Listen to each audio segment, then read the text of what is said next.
જ્યારે સરકારની કેબિનેટ બેઠક મળે અને રાજ્ય સરકાર સાંપ્રત પ્રશ્નો પર તે દિવસે ચર્ચા કરે, જેમાં મુખ્યમંત્રી સહિત સરકારના તમામ મંત્રીઓ ઉપસ્થિત રહેતા હોય છે, પણ છેલ્લી કેટલીક બેઠકોમાં જે કેબિનેટમાં એક મંત્રીની ગેરહાજરી સૌનું ધ્યાન ખેંચી રહી છે, અને તે મંત્રી એટલે કે બચુ ખાબડ. હવે નેતાની ગેરહાજરીનું કારણ તો આમ સૌ કોઈ જાણે છે, પણ જાહેર જીવનમાં તમે જોડાયા, જનતાએ તમને પસંદ કરીને સ્થાન અપાવ્યું અને સરકારે તમને મંત્રી પદ પણ આપ્યું, તો શું આ રીતે ગેરહાજરી ચાલે ખરી? અને હવે ગેરહાજરીએ સ્પષ્ટ કરી દીધું છે કે મંત્રી બચુ ખાબડનું પત્તું મંત્રીમંડળમાંથી કપાયું છે. પણ સૌથી મોટો સવાલ એ છે કે બચુ ખાબડની જગ્યા કોણ લેશે, અને આ વિડીયોમાં તેના વિશે જ વાત કરવી છે. નમસ્કાર, BS9 TV ન્યૂઝમાં આપની સાથે હું ભગવતી વિશાવડિયા. દેવગઢ બારિયા વિધાનસભા ક્ષેત્રના ધારાસભ્ય અને ગુજરાત સરકારના કૃષિ અને પંચાયત વિભાગના મંત્રી બચુ ખાબડના કટ્ટર હરીફ ભરત વાખડાને ભાજપમાં સામેલ કરવાની રણનીતિ શરૂ થઈ ગઈ છે તેવી સૂત્રો પાસેથી માહિતી મળી છે. ભરત વાખડાએ વિધાનસભાની ટિકિટ સહિત અન્ય શરતો ભાજપ સમક્ષ મૂકી છે. ભાજપ આ મામલે શું નિર્ણય લે છે તે ટૂંક જ સમયમાં સ્પષ્ટ થશે. બચુ ખાબડના મત વિસ્તાર ધાનપુર અને દેવગઢ બારિયા તાલુકામાં મનરેગા યોજના અંતર્ગત કરોડો રૂપિયાના ભ્રષ્ટાચારના આરોપમાં પોલીસ ફરિયાદ નોંધાઈ. આ મામલે બચુ ખાબડના પુત્રો કિરણ ખાબડ અને બળવંત ખાબડની સંડોવણી સામે આવતા પોલીસે બંનેની ધરપકડ કરી. મનરેગા કૌભાંડને લઈને બચુ ખાબડનો ચોતરફ વિરોધ થઈ રહ્યો છે અને વિરોધ પક્ષોએ તેમના રાજીનામાની માંગણી પણ કરી હતી. આ ઉપરાંત દાહોદ ખાતે વડાપ્રધાન નરેન્દ્ર મોદીના કાર્યક્રમમાંથી પણ બચુ ખાબડને બાકાત રાખવામાં આવ્યા. છેલ્લા કેટલાક મહિનાઓથી કેબિનેટની બેઠકો અને જાહેર કાર્યક્રમોમાં પણ તેમની ગેરહાજરી જોવા મળી રહી છે, જેના કારણે તેમને મંત્રી પદેથી દૂર કરવાની અટકળોએ તેજ ગતિ પકડી છે. આવા સંજોગોમાં ભરત વાખડાને ભાજપમાં લાવવાની કવાયત શરૂ થતા બચુ ખાબડનું રાજકીય ભાવિ અનિશ્ચિત લાગી રહ્યું છે. સમગ્ર મામલે વાખડાએ કહ્યું છે કે સ્થાનિક નેતાઓ સાથે બેઠકોનો દોર ચાલી રહ્યો છે. તેમણે વિધાનસભાની ટિકિટ તેમજ તાલુકા પંચાયત અને જિલ્લા પંચાયતની ટિકિટોને લઈને ભાજપ સમક્ષ કેટલીક શરતો મૂકી છે. ભાજપ તરફથી આ અંગે શું નિર્ણય લેવામાં આવે છે તે ટૂંક સમયમાં જાહેર થશે, ત્યારબાદ સ્પષ્ટ થઈ જશે.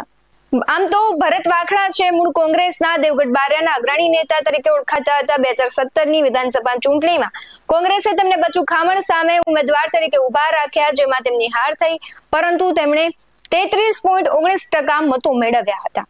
ત્યારબાદ 2022ની ચૂંટણી પહેલા તેઓ કોંગ્રેસ છોડી આમ આદમી પાર્ટીમાં જોડાયા અને બચુ ખાબડ સામે ઉમેદવારી કરી અને 35.58% મતો મેળવ્યા. હવે ભરત વાખડા ભાજપમાં જોડાવાની તૈયારી કરી રહ્યા હોવાથી બચુ ખાબડનું જે રાજકીય પત્તું કપાઈ જાય તેવી શક્યતાઓ દેખાઈ રહી છે. સમગ્ર મામલે તેમની પ્રતિક્રિયા આવી છે, તેના પર નજર કરીએ. અમારે અઠવાડિયા પહેલા એક ભાજપના નેતાઓ જોડે બેઠક થઈ, એમની જોડે ચર્ચા થઈ, તો મેં કીધું ભાઈ મારી એક શરત છે, મને 2027ની ટિકિટ આપશો, વત્તા તાલુકા જિલ્લા પંચાયતનું ઇલેક્શન આવે છે તો 50% અમારા, હું જે એકલો જ આવવાનો નથી, મારા કાર્યકરો સાથે આવવાનો છું, ત્યારે મેં એમ કીધું કે ભાઈ 50% સીટો આપણા કાર્યકરોને લેવા પડે. આટલી જ વાત છે. એ મારો અંગત વિચાર છે કે ભાઈ ભ્રષ્ટાચાર ભાજપે કર્યો, મેં નથી કીધું. કોઈ માણસનો અંગત સવાલ હોય એને પૂછ્યું, એને ભ્રષ્ટાચાર કર્યો કીધું. મેં ભાજપ પાર્ટીએ ભ્રષ્ટાચાર કર્યો મેં ક્યારે નથી કીધું.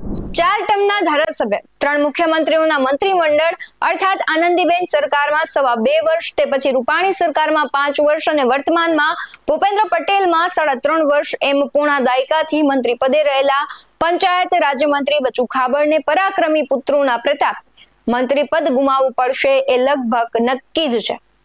બાપના કર્યા દીકરાને નહીં, પણ દીકરાના કર્યા બાપે ભોગવવાનો મંત્રી બચુ ખાબડનો વારો આવ્યો છે. છેલ્લા ઘણા સમયથી અમુક સરકારના મંત્રી, અધિકારીઓ અને દિગ્ગજ નેતાઓના કાળા કામોનો પર્દાફાશ થઈ રહ્યો છે. ત્યારે ગરીબોને રોજગારી પૂરી પાડતી મનરેગા યોજનામાં મંત્રી પુત્રોની જે સંડોવણી છે એ મંત્રીજીને ખૂબ મોંઘી પડી રહી છે. કહેવાય ને કે લાલચ બુરી બલા છે.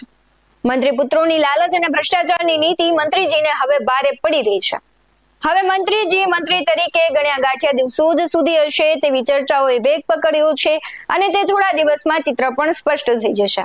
મનરેગા કૌભાંડમાં પુત્રોની સંડોવણી બાદ રાજ્ય કક્ષાના મંત્રી બચુ ખાબડથી સરકારે જ દૂરી બનાવી લીધી છે. બચુ ખાબડ સતત 13મી બેઠકમાં પણ ગેરહાજર હતા. છેલ્લા ઘણા વખતથી ખાબડ સચિવાલયમાં પણ દેખાયા નથી. તમને શું લાગી રહ્યું છે કમેન્ટ બોક્સમાં જરૂરથી જણાવજો. આવા જ વધુ અહેવાલો સાથે ફરી મળતા રહીશું. તમે અમારી YouTube ચેનલને સબસ્ક્રાઇબ કરવાનું, અમને Facebook અને Instagram પર ફોલો કરવાનું ભૂલશો નહીં. બાકી અવનવી અપડેટ્સ મેળવવા માટે જોતા રહો BS9 TV ન્યૂઝ. નમસ્કાર.